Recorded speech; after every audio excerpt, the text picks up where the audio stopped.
ఆరాధన కొరకై మత్తయి సువార్త 26వ అధ్యాయము 28వ వచనము అందరం కలిపి బిగ్గరగా చదువుకుందాం. మత్తయి సువార్త 26వ అధ్యాయము 28వ వచనము అందరం కలిపి బిగ్గరగా చదువుకుందామండి. ఇది నా రక్తము అనగా పాప క్షమాపణ నిమిత్తము అనేకుల కొరకు చిందింపబడుచున్న నిబంధన రక్తము. అక్కడ ఫుట్ నోట్లో క్రొత్త నిబంధన అని వ్రాయబడి ఉంది. ప్రార్థన చేసుకుందాం. ప్రేమగల తండ్రి, జీవముల దేవా, పరిశుద్ధుడా, సర్వోన్నతుడా, సర్వశక్తిమంతుడా, నీకు వందనములు, స్తుతులు, స్తోత్రములు. సిలువలో ప్రభా మా కొరకే కార్చిన నీ శ్రేష్టమైన రక్తం కొరకే వందనములు. నా ప్రభా తండ్రి, ఆ రక్తం వలన ఏర్పరిచిన నూతన నిబంధన బట్టి, క్రొత్త నిబంధన బట్టి నీకు వందనములు తండ్రి. ప్రభా సహాయం చేయండి, బలహీనుడను నాన్న ప్రభా తండ్రి, కృప చూపండి, నీ ఆత్మ సహాయం దయచేయండి. నాన్న ప్రభా ఫ్లేవర్ మార్చకుండా నాన్న ప్రభా కృప చూపండి. ఆరాధన కొరకై నాన్న ప్రభా తలంపులు దయచేయండి. సమస్తంలోనూ మీరే ఉండి మహిమ పొందుతారని నమ్మి స్తుతిస్తూ మా ప్రభు రక్షకుడునైన యేసుక్రీస్తు నామములో స్తుతించి ప్రార్థించి వేడుకుంటున్నాము తండ్రి.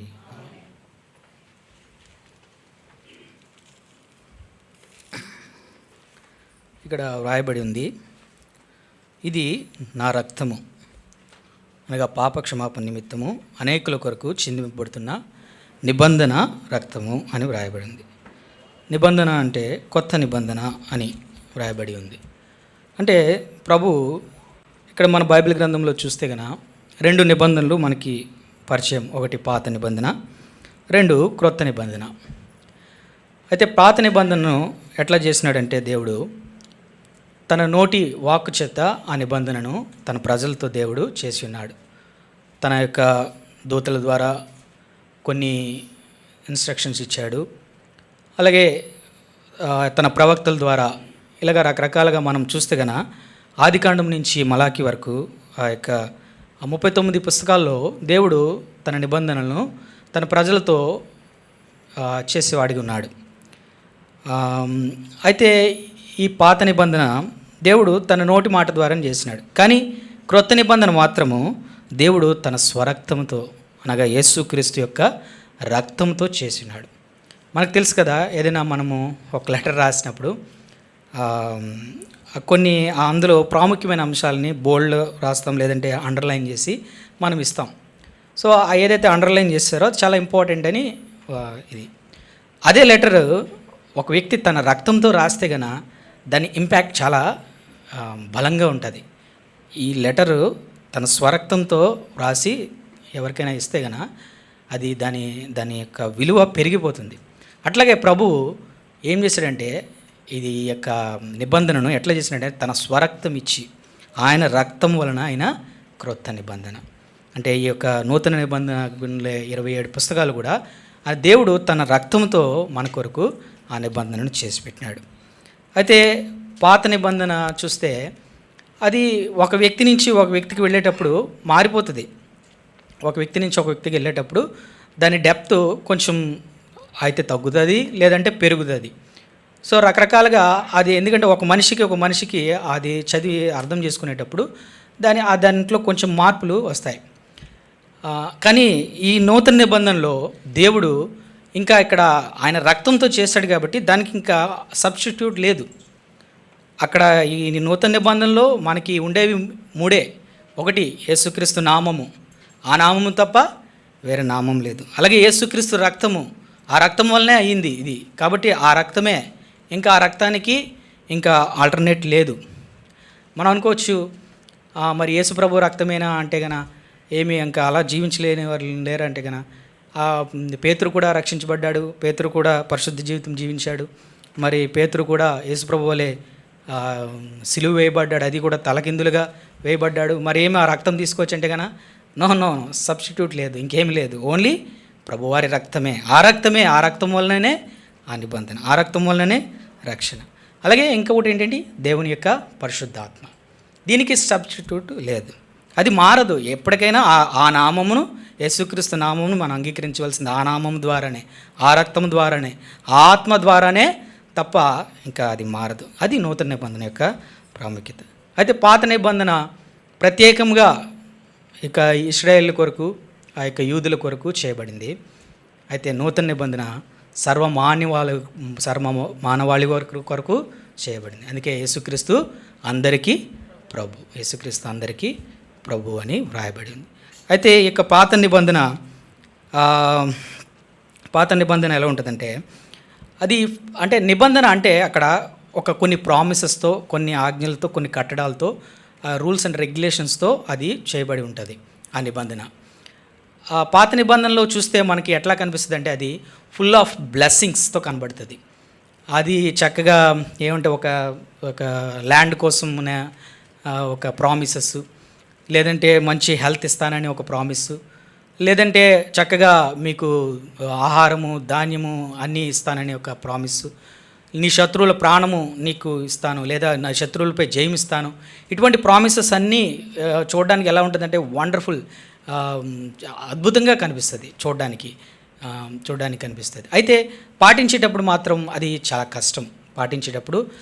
కష్టం. అందుకే ఇశ్రాయేల్ ప్రజలు అనేకసార్లు ఓడిపోయేవారిగా ఉన్నారు.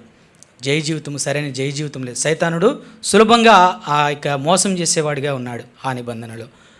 అయితే ఈ నూతన నిబంధనలో ఏంటంటే, నూతన నిబంధన చూడడానికి ఎట్లా కనబడుతుంది అంటే, అది చూస్తే ఒక చెంప మీద కొడితే ఇంకో చెంప చూపించాలా, తగ్గించుకొని ఉండాలా, ఎవరైనా మన మీద దాడి చేస్తే మళ్ళీ ఎదురు దాడి చేయకూడదు, అట్లాగా మనల్ని అన్నీ తగ్గించుకొని దీనుడుగా జీవించాలని, అంటే యేసుక్రీస్తు వారు ఎట్లా జీవించినారో అట్లా జీవించాలని అది ఉంటుంది. అది చూడడానికి అరే ఏంటి మేము ఇంత గొప్పవారం కదా, మేము ఇలా జీవించాలా, మేము తగ్గించుకోవాలా, ఏం తిరిగి మేము కొట్టకూడదా, మాకు హక్కు లేదా అని ఇట్లా ఉంటుంది అనమాట. ఆ యొక్క చూడడానికి అట్లా కనిపిస్తుంది, కానీ ఆచరించడానికి చాలా బాగుంటుంది. ఎందుకంటే నూతన నిబంధనలో మనకి అన్నీ కూడా చాలా చాలా చాలా మనం అభ్యాసం చేస్తే కన్నా చాలా సింపుల్గా, అంటే మనం చాలా ఈజీగా దాన్ని మనం క్యారీ చేయగలం, దాన్ని ఈజీగా మనం పాటించగలం. ఉదాహరణకి మనం చూస్తే రక్షణ పొందాలంటే ఏం చేయాలంటే, ప్రభువా నీ నామం నేను అంగీకరిస్తున్నానయ్యా, నేను నమ్ముతున్నానయ్యా అని అంటే రక్షణ వచ్చేస్తుంది.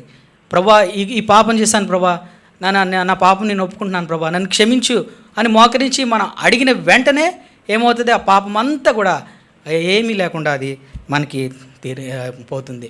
అంతేకాకుండా ప్రభా ఈ భారం నేను మోయలేకపోతున్నాను అంటే ప్రభు అంటాడు, అరే నా మీద వేయండి, నా మీద మీ భారం వేయండి, నా కాడిని ఎత్తుకోండి, అది సులువును తేలిగ్గానే ఉంటుంది అని అన్నాడు ప్రభు. అంతేకాకుండా ఆ యొక్క మనకి నూతన నిబంధనలో ఒక ఎగ్జాంపుల్ ఉంది, ప్రభు అయిన యేసుక్రీస్తు వారి జీవితం ఎగ్జాంపుల్ ఉంది. ఆ సందర్భం ముందు ప్రభు ఎలా చేశాడు కదా, కాబట్టి మనం ఇలా చేయొచ్చు. ఇప్పుడు ఇట్లా ఉన్నాడు కదా, అందుకే మనకు ముందుగా వెళ్ళే మన దేవుడు ముందుగా ఎలా ప్రవర్తించాడో, ఎలా చేశాడో, ఎలా మాట్లాడాడో అవన్నీ కూడా ఒక రోల్ మోడల్ ఉంది మనకి. సో దాన్ని బట్టి మనం పాటించి వెళ్ళిపోవచ్చు నూతన నిబంధనలు. అంతేకాకుండా నూతన నిబంధనలో పరిశుద్ధాత్మ శక్తి ఉంది.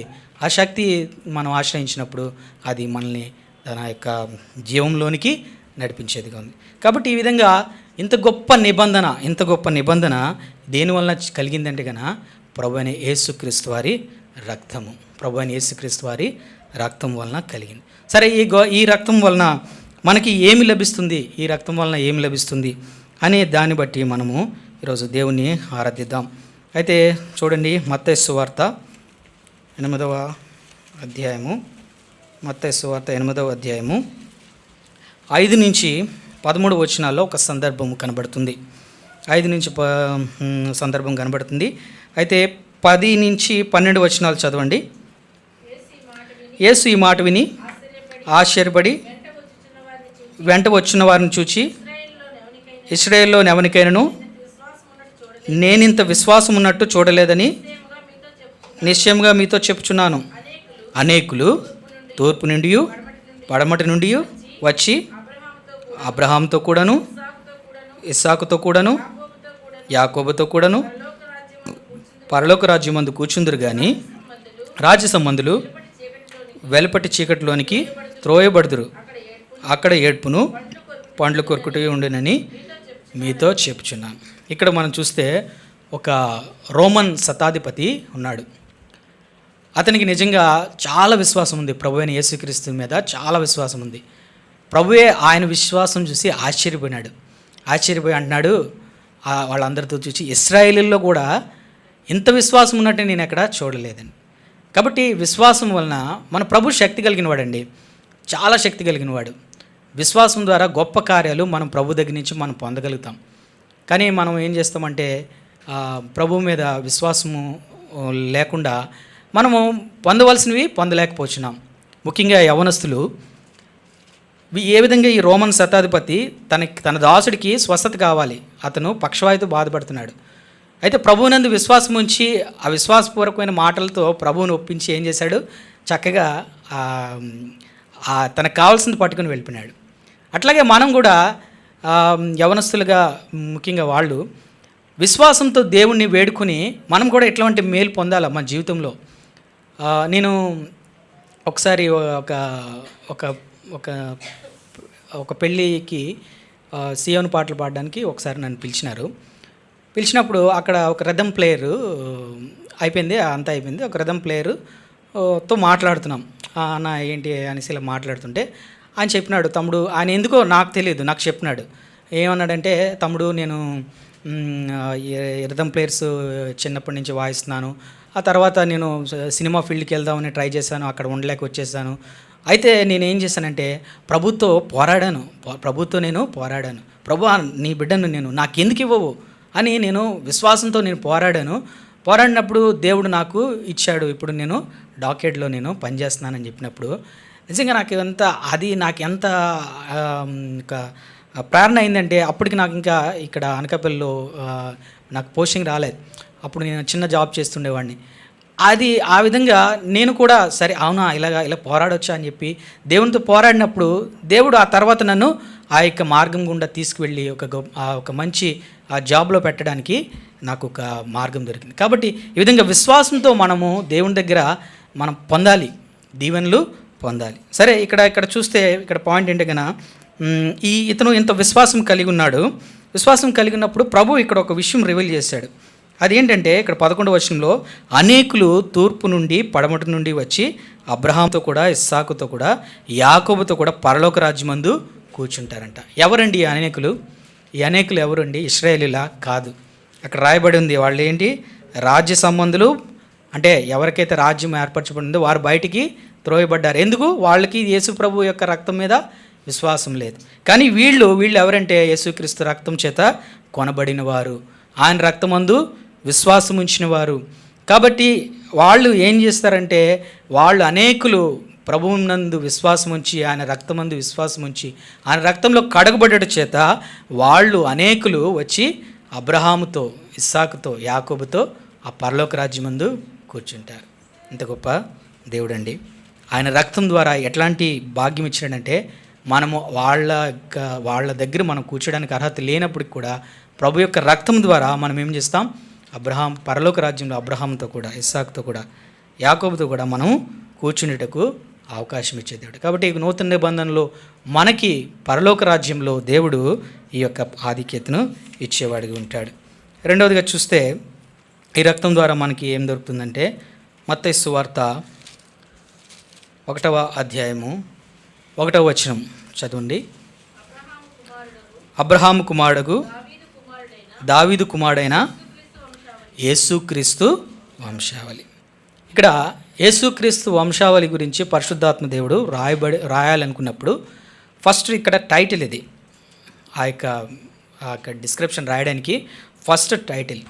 అక్కడ టైటిల్ రాయడానికి ఒక ఇద్దరు పేర్లనే దేవుడు ప్రత్యేక రీతిగా ఎలివేట్ చేసినాడు. అదేంటంటే, 1 అబ్రహాము, 2 దావీదు. జనరల్గా మనం పాత నిబంధనలు చూస్తే ఎక్కువగా వినిపించేది అబ్రహాము ఇస్సాకు యాకోబుల దేవుడు. ఆయన అబ్రహాము ఇస్సాకు యాకోబుల దేవుడని. మరి ఇక్కడ ఆ టైటిల్ రాసేటప్పుడు వాళ్ళ గురించి రాయలే. దేవుడు ఏం చేశాడు, అబ్రహామును జ్ఞాపకం చేసుకున్నాడు, దావీదును జ్ఞాపకం చేసుకున్నాడు, యేసుక్రీస్తును గురించి చెప్పాడు. అంటే యేసుక్రీస్తు గురించి రాసేటప్పుడు, ఒక టైటిల్ రాసేటప్పుడు ప్రాముఖ్యంగా దేవుడు ఎవరిని ఎంచుకున్నాడంటే అబ్రహామును దావీదుని ఎంచుకున్నాడు. అయితే అబ్రహాము మూలపురుషుడు, అయితే దావీదు వాగ్దానం చేయబడింది కాబట్టి దావీదుని హెచ్చించాడు.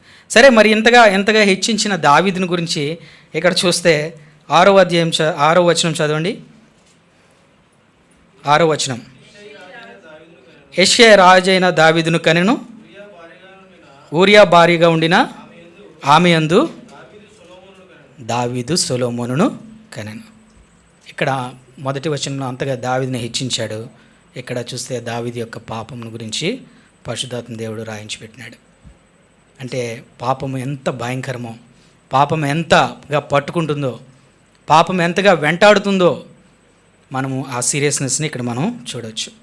ఇక్కడ చూస్తే అక్కడ అది చదివిన వారికి ఎవరికైనా కూడా అరే ఏదో తేడాగా ఉంది ఇక్కడ అని అనిపిస్తుంది. దావీదు చేసిన పాపము గుర్తొస్తుంది. అయితే దేవుడు క్షమించే దేవుడు. దావీదు తన పాపమునకు పరిహారము చెల్లించాడు, పశ్చాత్తాపం పొందాడు. అయినప్పటికీ కూడా ఇక్కడ అది యొక్క రాయబడింది. ఎందుకంటే పాపం అంతా భయంకరమైనది. పాపం ఏం చేస్తుందంటే వెంటాడుతుంది. పాపము మనల్ని పట్టుకుంటుంది. పాపం ఏం చేస్తుంది? నాశనం చేస్తుంది. పాపం మనల్ని నరకంలో పడేస్తుంది. పాపమునకు ఎవరు అతిథులు కారు. దేవుడు పాపమునకు విరోధి. ఆయన ఎవరినైనా సరే పాపం ఉంటే గన ఆయన ముట్టుకోడు, వదిలేస్తాడు. మనం చూస్తే కలవరి శిలువలో యేసుప్రభు వారు ఆ యొక్క లోక పాపములన్నిటినీ మోసుకుని పోతున్నారు. మోసుకుని పోయినప్పుడు ఫైనల్గా అక్కడంతా కూడా దేవుడు నా తండ్రి నా తండ్రి అని పిలుచుకుని వచ్చినవాడు. అయితే ఎప్పుడైతే ఆ సిలువలో వేలాడినప్పుడు ఆ పాపమంతా కూడా ఫైనల్గా ఆయన మీద వేసి అప్లై చేశారో, అంటే ఇంకా ఆ పాపమునకు శిక్ష మరణం కాబట్టి ఆ మరణానికి ఇంకా ఫైనల్ స్టేజ్కి ఎప్పుడైతే యేసుక్రీస్తు మీద ఆ టోటల్ సర్వమానవాళి పాపములను అక్కడ వేసి ఎప్పుడైతే అది అప్లై చేయబడిందో, అప్పటి వరకు ఆయన మోసుకుంటూ వచ్చినాడు, తండ్రి తనతో ఉన్నాడు. ఎప్పుడైతే ఆ పాపము ఆ సిలువలో ఆయనపై అప్లై చేయబడిందో వెంటనే దేవుడు, తండ్రి అయిన దేవుడు ఈవెన్ యేసుక్రీస్తు వారిని ఆయన కూడా అక్కడ విడిచిపెట్టేసి దూరం అయిపోయాడు. అంటే నేను అర్థం కాలేదు ప్రభువుకి. అప్పటి వరకు నా తండ్రి ఏంటి నన్ను విడిచిపెట్టేశాడు, ప్రభా నేను ఆ పాపం నేను చేయలేదు ప్రభా, నా మీద మోపబడింది, నా మీద అప్లై చేయబడింది అంతే. ఆయన కూడా పాపం నేను సహించను, వదిలిపెట్టేశాడు. తండ్రి దాక్షిణ్యంగా వదిలిపెట్టేసినాడు. వదిలిపెట్టేస్తే ఇంకా ప్రభువుకి అర్థం కాక అప్పటి వరకు తండ్రి నా తండ్రి నా తండ్రి అని పిలిచినవాడు నా దేవా నా దేవా అని వేడుకుంటున్నాడు. తండ్రితో సంబంధం తెగిపోయింది. ఏమంటున్నాడు? నా దేవా నా దేవా నన్నెందుకు విడిచిపెట్టావు ప్రభా, నన్నెందుకు విడిచిపెట్టావు అంటే గన పాపం నేను ఒప్పుకోను. ఇంత గొప్ప పాపము చాలా భయంకరమైనది. అది మరణంలోనికి తీసుకుపోతుంది. కాబట్టి అటువంటి పాపమును రక్షించడానికి ప్రభు తన రక్తము చెందించవలసి వచ్చింది, సిలువలో బలియాగము కావాల్సి వచ్చింది. రండి ఎఫ్ఎస్సి రాసిన పత్రిక 1:7 దేవుని కృపా మహదేశ్వర్యంను బట్టి ఆ ప్రియుని యందు ఆయన రక్తము వలన మనకు విమోచనము అనగా మన అపరాధములకు క్షమాపణ మనకు కలిగి ఉంది. కాబట్టి ఇటువంటి గొప్ప పాపము, ఆ పాపం నుంచి మనల్ని విడిపించడానికి ప్రభు తన రక్తం ద్వారా ఒక నిబంధన చేసినాడు. ఆ రక్తమును ఎవరైతే అంగీకరిస్తారో, తన దేవుని కృప ఏంటంటే, దేవుని మహిమ ఏంటంటే గన ఆ రక్తం వలన మనకి ఆ పాపం నుండి విమోచన కలుగుతుంది. ఆ రక్తం వలన మన పాపములకు మన అపరాధములకు ఏమవుతుంది? క్షమాపణ కలుగుతుంది. దేవా ఈ గొప్ప పాపమును నుంచి నన్ను రక్షించడానికి నీ రక్తం వల్లనే నాకు నిబంధన చేసావు, నీ రక్తం వల్లే నాకు స్వస్థతనిచ్చావు, నీ రక్తం నుంచే నన్ను విడిపించావు అని చెప్పి మనం దేవుణ్ణి ఆరాధించాల. అయితే తర్వాత యోహాను సువార్త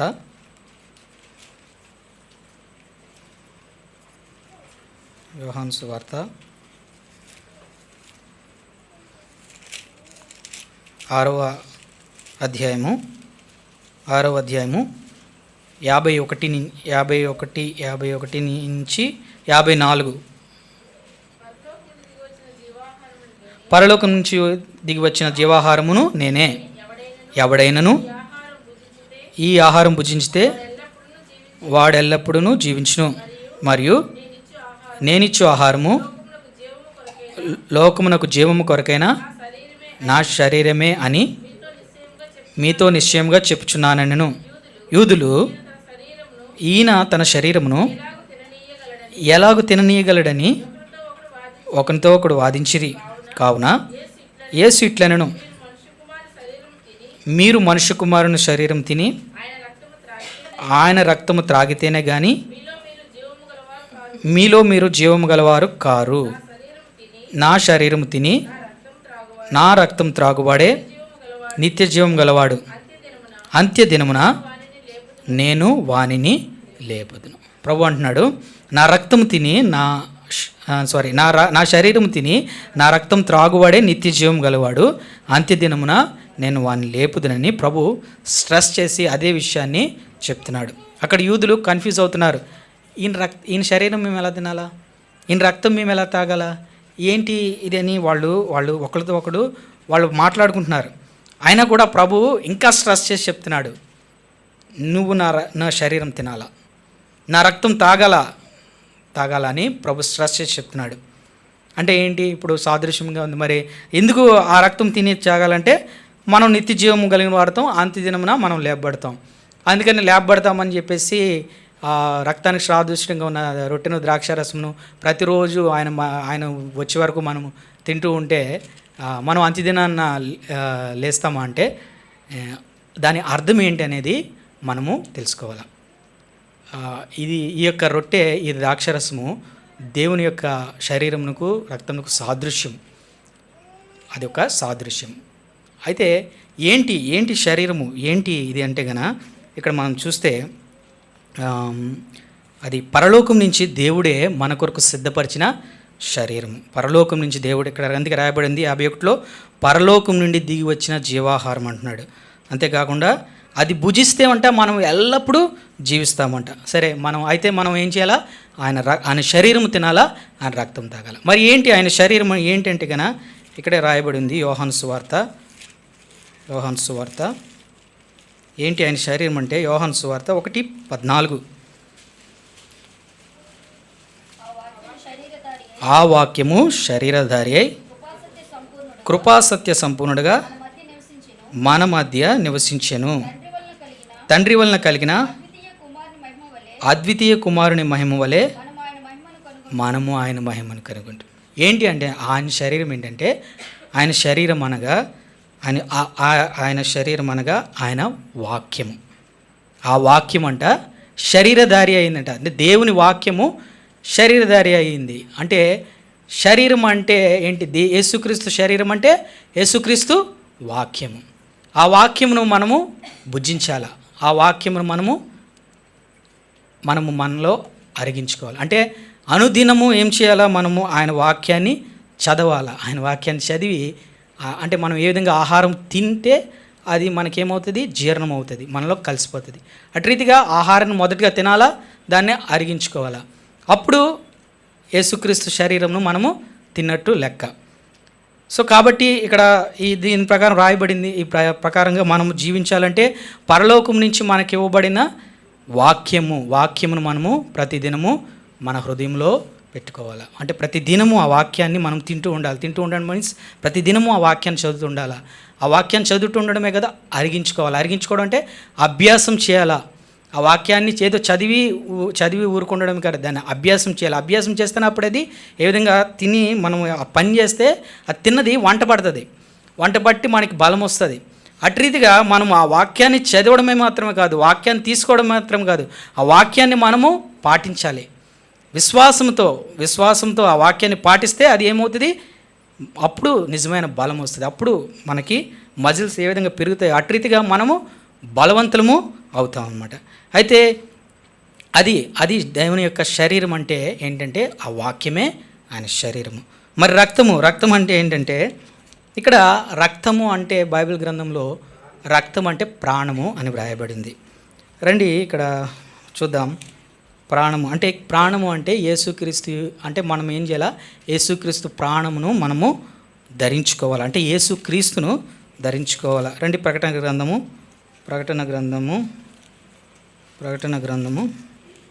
ఇక్కడ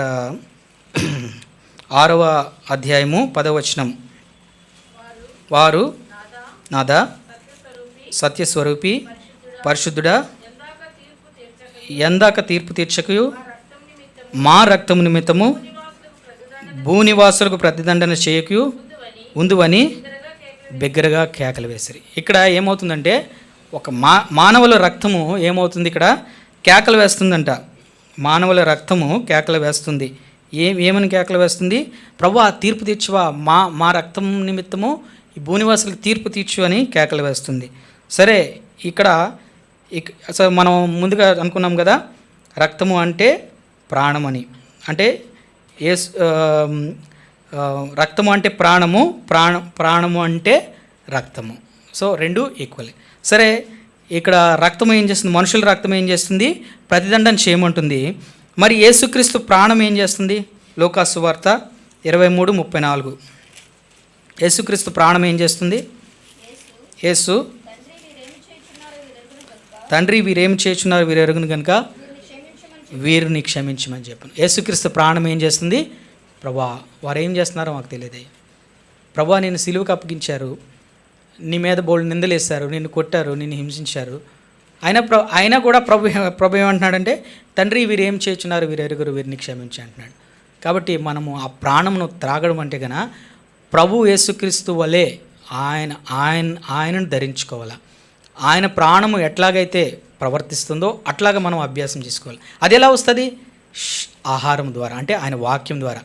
ఏ విధంగా వాక్యము మనం ఏ విధంగా మనం చూడండి, రక్తం బాగా చేయాలంటే అండి కొన్ని రకాలైన ఆహార పదార్థాలు ఉంటాయి. ఫర్ ఎగ్జాంపుల్ బీట్రూట్ అని, స్పినాచ్ అని, అవన్నీ తింటే ఏమవుతుందంటే రక్తము బాగా బాగా త్వరగా రక్తం పడుతుంది అంటారు కదా.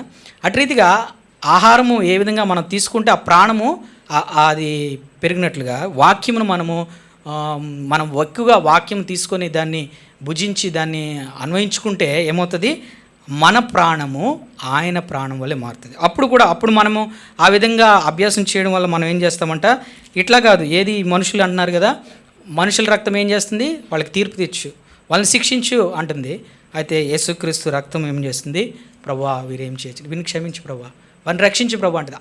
ఆ విధంగా మనము మారుతాం. కాబట్టి ఆ విధంగా మనం జీవించడానికి పరలోకం నుంచి దిగి వచ్చిన ఆహారము ఈ యొక్క శరీరము, ఆ రక్తము. దాన్ని తిని త్రాగినప్పుడు ఏం చేస్తామంటే అప్పుడు మనము జీవిస్తాం, అప్పుడు మనము చక్కగా జీవిస్తాం. ఆ విధంగా జీవించిన వారిని ప్రభు వచ్చినప్పుడు ఏం చేస్తాడు? ప్రభు లేపుతాడు. ఆ విధంగా జీవించిన వారిని ప్రభు లేపుతాడు. కాబట్టి మనకు పరలోకం నుంచి దేవుడు ఇచ్చిన ఆహారం. కాబట్టి ఎప్పుడైనా కూడా మనం ఎప్పుడైనా ఏ విధంగా మనం ఈ లోకరీతిగా ఏదైనా వీక్ అయినప్పుడు లేదా ఏదైనా సిక్ అయినప్పుడు ఒక స్పెషల్ ఫుడ్స్ ఏ విధంగా తీసుకుంటామో అటు రీతిగా మనం కూడా ఏదైనా బాధలో ఉన్నప్పుడు, ఏదైనా కష్టంలో ఉన్నప్పుడు మన కొరకు సిద్ధపరిచిన ఆహారం ఉంది, మన కొరకు సిద్ధపరిచిన దేవుని వాక్యం ఉంది. వెంటనే ఆ వాక్యాన్ని బోధించాలా. ప్రతి సమయమందు ఎప్పుడైతే మనకి ఏదైనా బాధ కలిగింది, దేవుని వాక్యము భుజించాలి, అంటే దేవుని వాక్యం చదవాలా. అప్పుడు వెంటనే మనకి బలం వస్తుంది. ఏదైనా శోధన వచ్చింది, వెంటనే ఇదిగో మన కొరకు సిద్ధపరచబడిన ఆహారం ఉంది, దేవుని వాక్యం దగ్గరకు వచ్చేయడం, ఆ వాక్యాన్ని భుజించడం, మళ్ళీ శక్తి వస్తుంది, ఆ శత్రువుతో పోరాడగలుగుతాం. లేదా ఏదో సిక్నెస్, లేదా ఏ విధమైన సమస్యలైనా, ఏ విధమైన ఆకలైనా, ఏ విధమైన దప్పికైనా వెంటనే మనకు తినుటకు త్రాగుటకు దేవుని యొక్క రక్తము, శరీరము పరలోకం నుంచి దేవుడు సిద్ధపరిచాడు. ఎట్లాగా? ఎంత గొప్ప వాక్యం, ఎంత గొప్పది, ఎంత గొప్ప ఇవన్నీ కూడా ఎట్లా వచ్చినాయంటే గన ప్రభు యేసు యొక్క సిలువలో ఆయన మన కొరకు చిందింపబడిన రక్తం ద్వారా, ఆయన చేసిన నూతన నిబంధన ద్వారా ఈ యొక్క శరీరము, ఈ యొక్క రక్తము మనకి ఇవ్వబడింది. కాబట్టి మనం ఆరాధించడానికి ప్రభువా మా కొరకు, ప్రభా తండ్రి మమ్మను అబ్రహాము, ఇస్సాకు, యాకోబులతో మమ్మల్ని విమోచించి కూర్చోబెట్టినావు. ప్రభా మా పాపములను, గొప్ప పాపములను, భయంకరమైన పాపం నుంచి మమ్మల్ని రక్షించినావు. అట్లాగే మేము జీవించడానికి, ఈ లోకంలో జీవించడానికి, పరలోకంలో జీవించడానికి కావలసిన, ఈ లోకంలో జీవించడానికి వాక్యము, పరలోకంలో క్రీస్తు వలె మారడానికి నీ రక్తము మాకు అనుగ్రహించినావు అని చెప్పి మనము ఆయన ఆరాధించాల. అయితే ఇంత గొప్ప రక్షణ, ఇంత గొప్ప సంగతులు, నూతన నిబంధన కలగడం ఏదో సులభంగా, ఏదో సింపుల్గా కలగలేదండి. దానికోసము ఎంతో వెల చెల్లించవలసి వచ్చింది. యేసుక్రీస్తు వారు ఎంతో వెల చెల్లించవలసి వచ్చింది. ఆ రక్తం విలువైనదిగా మారడానికి ప్రభు, సర్వోన్నతుడైన ప్రభు మానవ రూపంలో జన్మించినాడు. అంతేకాకుండా విలువైన పరిశుద్ధమైన జీవితం ఆయన జీవించాడు. ఎన్నో కఠినమైన పరిస్థితులు గుండా వెళ్ళాడు. అన్నిటినీ తట్టుకొని ఆయన ఎక్కడ కూడా తన రక్తము అపవిత్రం కాకుండా పరిశుద్ధంగా కాపాడుకుంటూ వచ్చాడు. ఎవరి కొరకు? నీ కొరకు, నా కొరకు. అంతేనా? అంతేనంటే కనుక కాదు. ఆయన్ను అవమానించారు. నువ్వు దయ్యముల అధిపతి అన్నారు. ఆయన కూడా తట్టుకున్నాడు. బాధ అవుతుంది, ఆయన కూడా తట్టుకున్నాడు. తర్వాత ఒకరోజు ఆయన ఏం చేశారంటే ఆయన నిలబెట్టారు. పక్కన ఒక భయంకరమైన దొంగ ఉన్నాడు. ఈ దొంగ మనుషుల్ని ప్రేమించలేదు. ఈ దొంగ ఆ మనుషుల్ని ఇబ్బంది పెట్టినాడు. కానీ ఈ ప్రభు మనల్ని ప్రేమించి అక్కడి నుంచి దిగి వచ్చి అన్నీ వదులుకొని వచ్చి మనల్ని ప్రేమించి మన కోసం పరిచర్య చేసి అందరినీ రక్షించి అనేక అద్భుతాలు వారి కొరకు చేసి ఎన్నో మంచి మాటలు చెప్పిన ఈయన ఇక్కడ నిల్చోబెడితే మీకు ఎవరు కావాలంటే గన వాళ్ళు ఏమడిగారు? బరబ్బాయం కావాలన్నారు. ప్రభు మాకు వద్దన్నారు. ఎంత బాధపడి ఉంటాడు ప్రభు. నిజంగా అంటే తృణీకరించేశారు వాళ్ళు. ప్రభును వద్దని చెప్పి తృణీకరించేశారు. ఎవరైనా తృణీకరిస్తే మనకేం అనిపించదు. కానీ ఎవరినైతే మనం ఎక్కువగా ప్రేమిస్తామో వారు చిన్న తృణీకరించినా మనం తట్టుకోలేము. అది నిజమైన ప్రేమ ఉన్నవారికి తెలుస్తుంది. అది నిజంగా మనం ఒకరిని ప్రేమించినప్పుడు వాళ్ళు మనం నెగ్లెక్ట్ చేస్తే లేదా వాళ్ళు మనల్ని తృణీకరిస్తే ఎంత బాధ అవుతుందంటే, ఇంతగా నేను ప్రేమించినా కూడా నన్ను ఎందుకు పట్టించుకోలేదని కన్నీళ్ళు వస్తాయి. ప్రభు అక్కడ అలా నించున్నప్పుడు వాళ్ళు కనీసం ఆయన చేసిన మాటలు అవన్నీ కూడా జ్ఞాపకం చేసుకోలేదు. నువ్వు వద్దు, మాకు ఆ దొంగ కావాలన్నారు. తృణీకరించేశారు ప్రభుని సిలువలో. తీసుకెళ్ళి ఏం చేశారు? ఆ రోమన్ సైనికులకు అప్పగించేశారు. సైనికులు ఏం చేస్తారంటే ఎవరినైనా పట్టుకున్నప్పుడు ఈ పోలీసులు కానీ ఫస్ట్ కొడతారు. ఫస్ట్ కొట్టి తర్వాత ఏదైనా చేస్తారు. సో ఆ విధంగా ప్రభువును పట్టుకొని కొట్టారు, చెంప మీద కొట్టారు. ఆయన ఇలా అనుకున్నాడు, మళ్ళీ కొట్టారు. ఆ బలమైన చేతులతో కొట్టారు, పిడిగుద్దులు గుద్దారు. ఆయన్ని గుద్ది ఆయన కింద పడుతున్నా కూడా మళ్ళీ లేపి ఆయన్ని ఇష్టానుసారంగా గుద్దారు. ఆయన వస్త్రం లాగివేసి యొక్క తలకి ముళ్ళ కిరీటం పెట్టి అపహసించారు. ఒళ్ళంతా కమిలిపోయింది, ఎంతో నొప్పులతో బాధతో ఉంది. అయినప్పటికీ ఆ కొరడాలతో ఆయన్ని కొట్టారు. రక్తమంతా కారుతుంది, శరీరం చీలుతుంది, చీలి రక్తం కారుతుంది. ఆయన విడిచిపెట్టలేదు. తీసుకెళ్ళి సిలువలో ఆ చేతులు రెండుకి మేకులు కొట్టేశారు, కాళ్ళలో మేకులు కొట్టారు. ఆ వస్త్రములు తీసివేసి అక్కడ సిలువలో ఏం చేశారంటే వేలాడదీసి ఆ ఎండలో అలా వేలాడదీశారు. ఎండకి శరీరం కాలుతుంది, శరీరం అంతా గాయాలే, ఆ రక్తము ధారలుగా సిలువలో కారుతుంది. అవన్నీ అంత శ్రమను కూడా దేవుడు మన కోసం భరించాడు. ఎందుకు? మనం రక్షించబడాలని, మనము దేవుని రాజ్యంలో ఉండాలని, మనం నశించిపోకూడదని. మనం అనుకుంటాం కదా, మనం ఎవరినైనా ప్రేమిస్తే వాళ్ళకి ఏదైనా దెబ్బ తగిలితే లేదా వాళ్ళని ఎవరైనా కొడితే, అరే ఆ దెబ్బ నా మీద పడాల్సింది కదా, నేను నీకు బదులుగా నేను శిక్షించబడిన బాగున్ను అని మనం ఏడుస్తాం. అటురీతిగా ప్రభు మనల్ని ఆ విధంగా పాపంలో ఉండి నశించిపోవటం ఇష్టం లేక ఇంత శ్రమను కూడా ప్రభువు భరించినాడు. ఆ సిలువలో వేలాడుతూ ఆ యొక్క బాధనంతటినీ భరిస్తున్నాడు. తన రక్తం కారిపోతున్నప్పుడు తన బలమంతా తగ్గిపోతుంది. చాలా కష్టమైపోతుంది ఆ సిలువలో వేలాడడం. ఊపిరి తీసుకోవడం కూడా కష్టమవుతుంది. ఎందుకంటే బరువు అంతా కూడా ఆయన మీద పడి అదంతా కూడా చాలా చాలా చాలా టైట్ సిచ్యువేషన్లో ఉన్నాడు. ఆయన కూడా ప్రభు అలా భరిస్తున్నాడు. సర్వలోక సృష్టికర్త భరిస్తున్నాడు. చివరిగా ఆయన ఏమన్నాడు? సిలువలో సమాప్తమైందని చెప్పి తలను వంచినాడు. ఎవ్వరి దగ్గర తల వంచని ప్రభు, పరలోక రాజ్యంలో దూతల చేత పొగడబడుతూ కీర్తించబడుతూ సింహాసనం మీద కూర్చున్న ప్రభు, గొప్ప గొప్ప యుద్ధాలు చేసిన ప్రభు, ఆయన నామం చెప్తేనే భయపడతారు. అటువంటి గొప్ప ప్రభు నీ కొరకు నా కొరకు సిలువలో సృష్టికర్త అండి, సృష్టిని చేసిన సృష్టికర్త తలవాల్చవలసిన పరిస్థితి వచ్చింది. ఎందుకు అంటే గన పాపమును నుంచి మనల్ని రక్షించడానికి, తన ప్రజల కొరకు ఒక నూతన నిబంధన చేసి వారిని తన రాజ్యంలో తనతో పాటు ఉంచడానికి ఎంత గొప్ప కార్యం ప్రభు చేసినాడు. కాబట్టి ఇటువంటి దేవుని మనము ఆరాధించకుండా మనం ఎట్లా ఉండగలుగుతాం? మన కొరకు ఇంత చేసిన ప్రభువుకి మనము ఏం చేయాలా? ఆరాధించాలా, ఆయన మనం స్తుతించాలా, ఆయన ఘనపరచాలా. ప్రభా, నీ రక్తం వల్లనే మాకు ఈ యొక్క గొప్ప భాగ్యమయ్యా, నీ రక్తమే గన లేకపోతే మేము రక్షించబడలేం. కాబట్టి ఈ విధంగా దేవుని ఆరతిద్దాం.